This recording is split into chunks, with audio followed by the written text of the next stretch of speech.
Hi, I'm Don Taylor, the Chairman of the Learning and Performance Institute.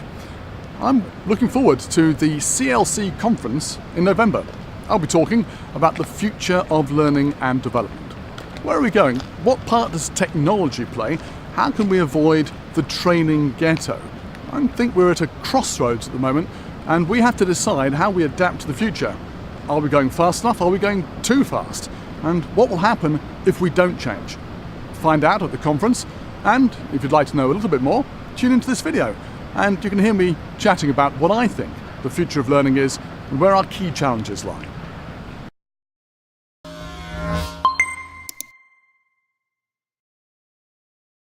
I think we're at a crossroads in learning and development, and we can continue as we are now, or we can change.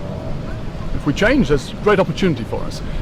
If we continue as we are now, doing the same old thing, there's a severe risk that, not that we become extinct and we all got made redundant, but simply we become largely irrelevant. That's something I'd like us to avoid. Technology has altered everything. The business world moves faster than it ever has.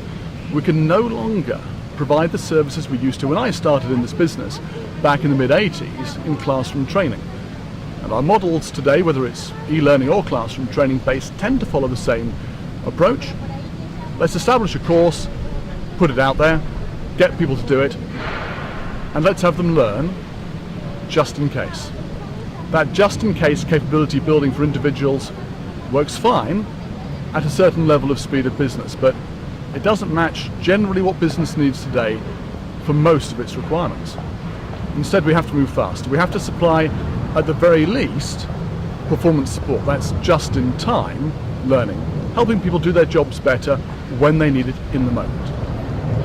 As well as that, we also need to focus beyond the individual on the organisation as a whole. We need to explore just-in-case learning, capability building, not solely for the individual, but also for the organisation as a whole. We need to do what I'd call short-term talent management and also long-term human capital management, understanding where we need to be in 3 months' time and strategically in 3 years' time to have the skills and knowledge we need to deliver on the organisation's promises. That's a different role to what we've had before. It's not something we've done in the past because it's outside our comfort zone.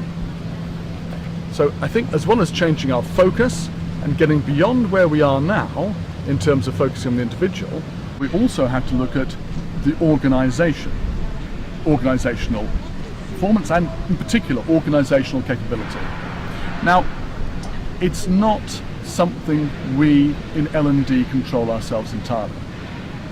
In fact, the idea of where we need to be in 3 months' time, where we need to be in 3 years' time, in terms of the skills and knowledge of the workforce, is very much a partnership. Partnership of understanding between executives and managers who understand the goals of the organisation and the L&D function who will help make it happen, help prepare the people to deliver against those goals.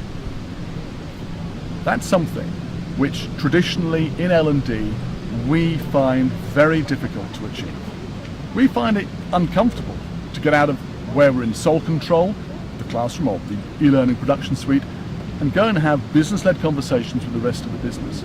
And yet that's exactly what we need to do, because if we're not doing it, and here's where the crossroad comes, somebody else is.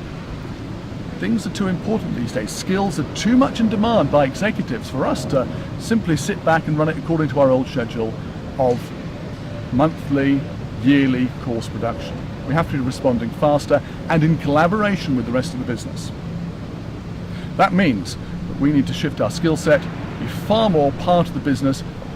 We need to get outside, like we are here, rather than being inside, sticking to what we've always done. The alternative to that is not that learning and development is abandoned, because it will continue to have a role to play, but it will focus only on the things that can't be done by the rest of the organisation.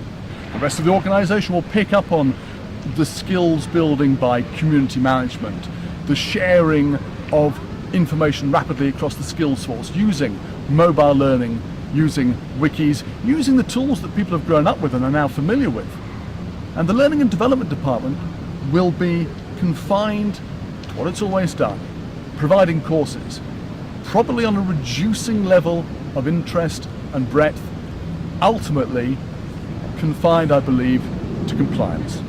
Unless we want to be in that area, what I call the training ghetto, we need to get out from behind our desks. We need to go and be having conversations with people, understanding the real needs of the business and working to develop against it. That means having tough conversations where we sometimes say, no, it can't be done. It also means bringing our professional skills really to the forefront of the business. I think that's exciting.